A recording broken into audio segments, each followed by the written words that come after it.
Muy bien, continuamos aquí en 2018 y habíamos anunciado la presencia de Francisco Tudela, ex canciller de la República. Bienvenido, ¿cómo está? Buenas noches, Pávila, gracias por la invitación. No, gracias a usted por venir. Entiendo que ha sido sumamente crítico con esta resolución de la Corte Interamericana de Derechos Humanos que le ordena, ¿no?, al Congreso de la República archivar el proceso contra los magistrados del Tribunal Constitucional. Magistrados que se habían contradicho en una sentencia sobre el caso El Frontón. ¿Cuál es el problema? ¿Es una invasión a los fueros del Congreso de la República o es el fallo en sí mismo el que adolece de problemas legales? Yo creo que la Corte se ha equivocado y ha intervenido en un proceso político, constitucional, perfectamente regular y legal, como es una acusación constitucional, sin que los 4 magistrados que son objeto de la acusación constitucional hayan recurrido a la Corte y sin que estén directamente involucrados en la audiencia pasada donde se vio el caso Barrios Altos y La Cantuta. Es decir, ¿ha sido un pronunciamiento de oficio? Ha sido un pronunciamiento de oficio de carácter político, porque ordenar archivar una acusación constitucional es ordenar ponerle fin a una acusación constitucional. Esto es matarla. El archivamiento es definitivo. Y entonces lo que ha hecho la Corte Interamericana es tomar una acción política, no jurídica, para no sé cuáles serán los fines ulteriores. Las intenciones no se ven en las resoluciones, pero probablemente salvar a los 4 magistrados para mantener en el tiempo la eliminación del voto de Vergara-Gotelli, que es la razón por la cual han sido acusados constitucionalmente, y por lo tanto poder reabrir el caso del Frontón. Claro, en el fondo el tema es el caso El Frontón. Sí, pero es un caso que ocurrió en los años 80, en 1987, si no me equivoco. Y estamos en el año 2018 y por lo tanto no hay un nexo entre la conducta de los 4 magistrados y lo ocurrido. Esto es, el Perú ha firmado, por ejemplo, convenios respecto a los crímenes de lesa humanidad, pero no son retroactivos del año 2002 o 2003 hacia atrás. ¿Las firmas son posteriores? Sí, claro. ¿A la fecha en que ocurrieron? Ellos no habían ni nacido cuando ocurrieron estos hechos, no eran ni magistrados del Tribunal Constitucional, simplemente es una intervención política y 2 de los jueces de la Corte Interamericana de Derechos Humanos lo han expresado así, el juez Serra colombiano y el juez Vío, y el juez Vío chileno. El juez Vío además dice una cosa que es muy importante, dice que esto crea una jurisprudencia negativa porque hace que los juicios políticos, esto es las acusaciones constitucionales, ya no sean posibles en América Latina, porque la nueva doctrina de la Corte, que no es tan nueva, ya lleva bastante tiempo, que es el control de la convencionalidad, sobre lo cual el actual presidente en 2015 publicó una ponencia, es un mecanismo por el cual todos los países están obligados a incorporar todas las resoluciones, incluso aquellas que no les conciernen, a sus procedimientos legales. El viernes el constitucionalista Aníbal Quiroga nos decía que esto está colocando al Tribunal Constitucional como una suerte de semidioses o dioses en la justicia peruana. Es decir, que le está dando con esta decisión de la Corte un estatus que incluso supera al propio Congreso de la República y quebrando o alterando el equilibrio de poderes. Es correcto, pero es más grave que eso. Le está quitando a todos los ciudadanos peruanos la posibilidad de acusar constitucionalmente a sus autoridades. Tú puedes acusar constitucionalmente al presidente de la República, al presidente de la Corte Suprema, en fin, la Constitución establece quiénes pueden ser acusados. Y llega a la Corte Interamericana y lo sustrae. y frustran la acusación que cualquier ciudadano puede hacer a la alta jerarquía del Estado peruano. Eso es quitar un derecho, no es proteger un derecho. Esa es una decisión, yo encuentro, política, que obedece además a una doctrina. El actual presidente de la Corte Interamericana de Derechos Humanos publicó el 2015, acá lo tengo, una ponencia en un simposio que se llamaba La Constitucionalización del Derecho Internacional en América Latina, el control de la convencionalidad y la nueva doctrina de la Corte Interamericana de Derechos Humanos. No es que el señor Eduardo Ferrer MacGregor haya inventado el control de la convencionalidad, pero le da él, y también antes que él, quien fuera presidente a principios de siglo, que era Antonio Cansado, el juez brasileño, le dan un giro, digamos, que les permite hacer lo que les da la gana con la Convención Interamericana de Derechos Humanos, la que nosotros firmamos en 1978. ¿Y cómo ha sido posible eso? Bueno, porque tienen una nueva doctrina. Yo textualmente, dice Eduardo Ferrer MacGregor, no yo, dice que se trata de la creación de la doctrina del control de la convencionalidad. Él dice que esto se inicia con el caso Almonacida Arellano, o por lo menos se menciona expresamente contra Chile el 26 de septiembre del 2006. Y luego dice que los casos emblemáticos son La Cantuta y Barrios Altos. Dice Ferrer MacGregor, el presidente de la Corte, esta doctrina busca obligar a los estados parte a la Convención a interpretar su legislación nacional, incluyendo la Constitución, de acuerdo con la Corte Interamericana de Derechos Humanos y su corpus juris. Pero eso es absolutamente intrusivo. Claro, y añade, los sistemas nacionales, dice, los sistemas nacionales son subsidiarios de la Corte Interamericana de Derechos Humanos. Pero entonces no debería existir el Poder Judicial. Claro, esta doctrina es una doctrina, digamos, primero que no es cierta, porque la Corte Interamericana de Derechos Humanos es supletoria. Esto es, cuando se agotan las instancias nacionales, se va a la Corte. Acá no se ha agotado ninguna instancia. La Corte, dentro de un proceso parlamentario del Congreso, ha intervenido directamente para bloquearlo y salvar a los 4 magistrados de motu propio, porque la Corte lo quiso, imponiéndose, como dice Ferrer, sobre la legislación nacional, incluyendo la Constitución, y considerando al sistema nacional peruano subsidiario de la jurisprudencia de la Corte Interamericana. Pero ahí no termina. Él afirma que la Corte Interamericana de Derechos Humanos viene a ser una suerte de corte constitucional para la región.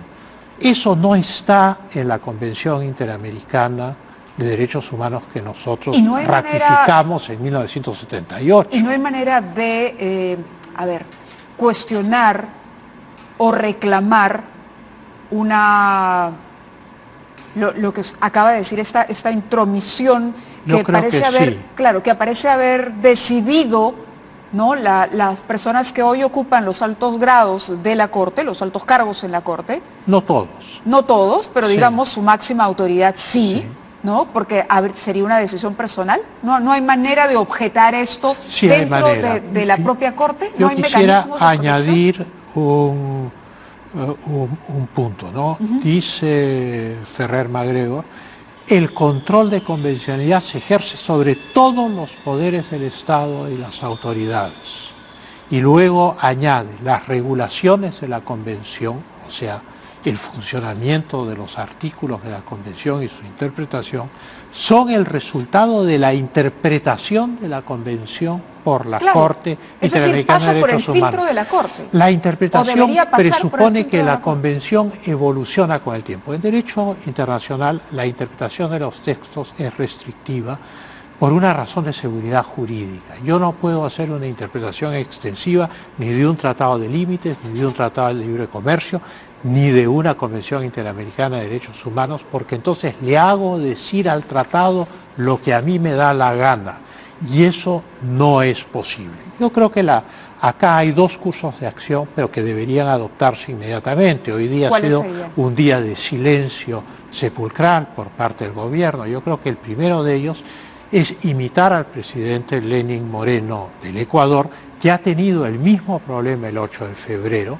La Comisión Interamericana pidió que se anule un plebiscito que destituía a los miembros de un consejo político-social que hay en el Ecuador, y el presidente Lenín Moreno envió una misión presidida por el ministro de Justicia a San José a hablar con la Corte y a explicar las circunstancias.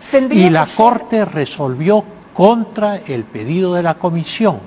Yo creo que lo que ha sucedido es que la Corte tiene que haber estado muy mal informada sobre lo que es este proceso de acusación constitucional. ¿En el caso peruano, en este caso?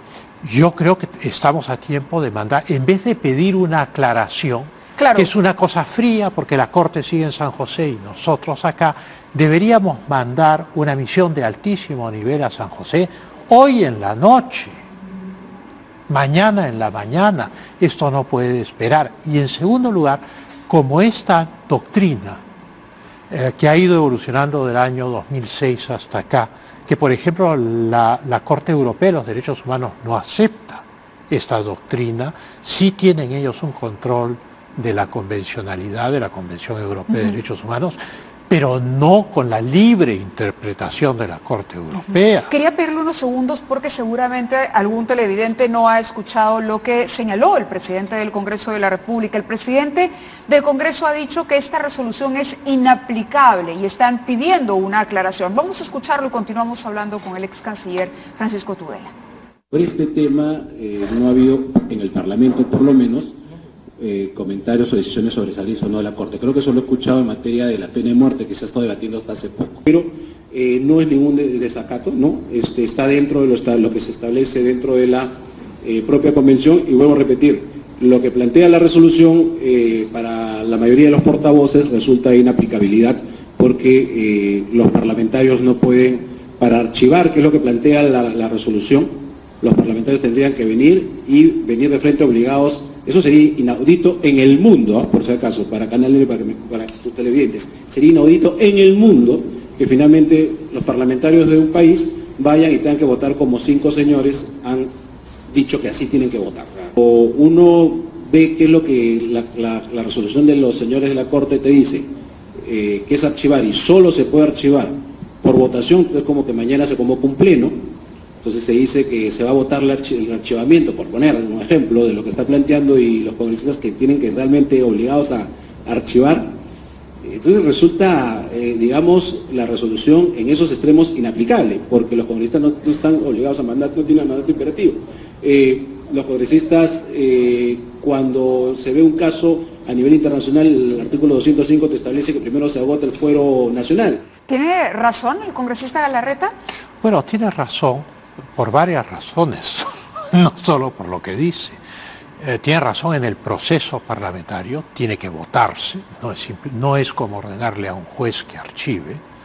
En segundo lugar, la Convención de Viena sobre el derecho a los tratados dice que naturalmente una parte no puede invocar su legislación nacional para justificación de incumplir un tratado, pero en este caso la Corte ha cometido el error de hacer una aplicación política que nada tiene que ver con la Convención Interamericana de Derechos Humanos. Y no se está excluyendo ni limitando derechos. Los 4 magistrados acusados constitucionalmente tienen el goce pleno de sus derechos constitucionales y de sus garantías en todo el proceso. ¿Cuál sería la pretensión de hacer esta interpretación política o tomar esta decisión bajo criterios políticos de la Corte? Yo creo que, ¿qué es lo que pretende? Proteger a los 4 magistrados de la destitución y conservar la resolución por la cual han sido llevados a la acusación constitucional por prevaricato, en la cual en una sentencia de hace 3 o 4 años suprimieron el voto de uno de los magistrados del Tribunal Constitucional, que era el doctor Vergara Gotelli, y que hoy, por razones de edad y de salud, no está en condiciones de defenderse ni de decir nada. A mí me da pena que la Corte Interamericana de Derechos Humanos no haya tomado en cuenta los derechos del magistrado Vergara Gotelli y los de su personalidad. Pero además, en la Carta de la OEA, en ese sentido, dice que el orden internacional está constituido por el respeto de la personalidad, esto es el ser peruanos, tener un himno, tener una bandera, en fin, todo lo que constituye la peruanidad, la soberanía, o sea, el derecho de mando, de tomar una decisión. Hay una violación que a la se obedece soberanía y de jurídica. la independencia de los estados. Pero dice, y por el fiel cumplimiento de las obligaciones emanadas de los tratados y otras fuentes de derecho internacional. Pero esto lo aclara en el artículo 12 de la Carta de la OEA, y todo esto está insertado dentro de la OEA, es el sistema de la OEA. O sea, ¿se puede hacer una invocación a eso? El artículo 12, claro que sí, dice los derechos fundamentales, o sea, la personalidad, la soberanía e independencia de los estados, no son susceptibles de menoscabo en forma alguna, dice la Carta de la OEA. Entonces creo yo que además de la misión de alto nivel a San José, que tendría que, liderar el Ejecutivo, ¿no podría en el ser caso el Congreso? ecuatoriano lo lideró el ministro de Justicia. Pero en el caso del Congreso, que es el que ha sentido, el que se ha sentido Yo directamente creo que afectado, ¿podría podría ser el ir Congreso? el presidente de la Comisión de Constitución, podría presidir una delegación, sería perfectamente posible. En fin, eso es una cuestión que tiene que decidirse en las instancias que corresponden. Pero sería mejor que contara Pero con el la apoyo del segunda canciller. medida es que la Carta de la OEA establece que cuando hay un asunto urgente que afecta a toda la región, el Estado afectado puede pedir al Consejo Permanente de la OEA una reunión de consulta de cancilleres. Y este es un asunto urgente Que amerita que eso. ya ha afectado al Ecuador, que ahora nos afecta a nosotros, que afectó a Santo Domingo, en fin, a una serie de estados. Y entonces este es un asunto urgente que afecta a toda la región. Y el Perú debería pedir al Consejo Permanente de la OEA una reunión de cancilleres para estudiar la extralimitación de la Corte, que ha rebalsado del campo de ser una instancia supletoria cuando se acaba Sí, la Corte... los recursos nacionales, a convertirse en un actor político. Claro, entrometiéndose en política interna. Directamente política nacional. poniendo un palo en la rueda de la bicicleta de un proceso constitucional que se sigue en el Congreso de la República, con congresistas que constitucionalmente no están sometidos a mandato imperativo. ¿Incurriría en una nueva violación de la soberanía la Corte si se pronunciara en contra del indulto otorgado a Alberto Fujimori? Bueno, depende de los términos. En este caso no hay explicación, no hay motivación. En el caso del indulto es así como el Congreso tiene la prerrogativa de tramitar acusaciones constitucionales cuando son acogidas por el Congreso. De la misma manera el presidente de la República tiene la prerrogativa de dar indultos y gracias presidenciales. Y entonces estamos entrando al terreno de la independencia y la soberanía. Si yo tengo una autoridad, un poder del Estado, y existe alguien que puede enmendarle la plana al poder del Estado, ya no es un poder del Estado. Su autoridad está menoscabada frente al país. Empieza a la soberanía es interna. La gente cree que la soberanía es la independencia. La soberanía es el poder de mando constitucional, legítimo y de democrático. Actuar y solucionar nuestros problemas. Correcto, o es la decisión. De acuerdo a nuestras reglas. Correcto, es la decisión final que un Estado democrático y constitucional toma respecto a sus asuntos, sea en el legislativo, sea en el ejecutivo, sea en el poder judicial. Correcto. Es eso lo que está afectado. En la práctica es como si nuestra soberanía hubiera sido trasladada a San José de Costa Rica. Tendríamos que cambiar el himno nacional y ya no somos libres. Cantaríamos... No sé qué cantaríamos mejor, no pensarlo. Mejor no seguimos. No hay que cruzar los puentes antes de haber llegado a ellos. Nos gana el tiempo y yo sé que me va a matar por lo que voy a hacer, pero me parece importante conocer su opinión sobre el decreto que reemplazaría el decreto de urgencia 003, porque cuando ingresó al CED me dijo algo que creo que los televidentes merecen escuchar. Bueno, es que yo no soy un especialista en casos como el que está siendo objeto de debate y tratamiento controversia. de controversia por el decreto de urgencia 003 que ha sido prorrogado y su sucesor.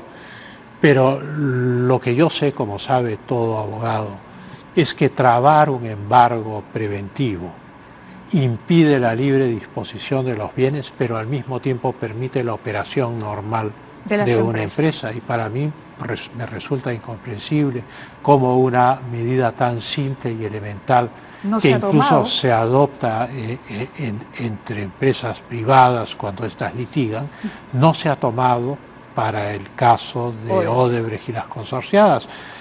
Eso no hubiera afectado ni la cadena de pagos, no hubiera afectado a los proveedores, en fin. Yo tengo entendido que esto ha afectado muy duramente a muchísimas empresas y ha hecho que se pierdan muchísimos empleos.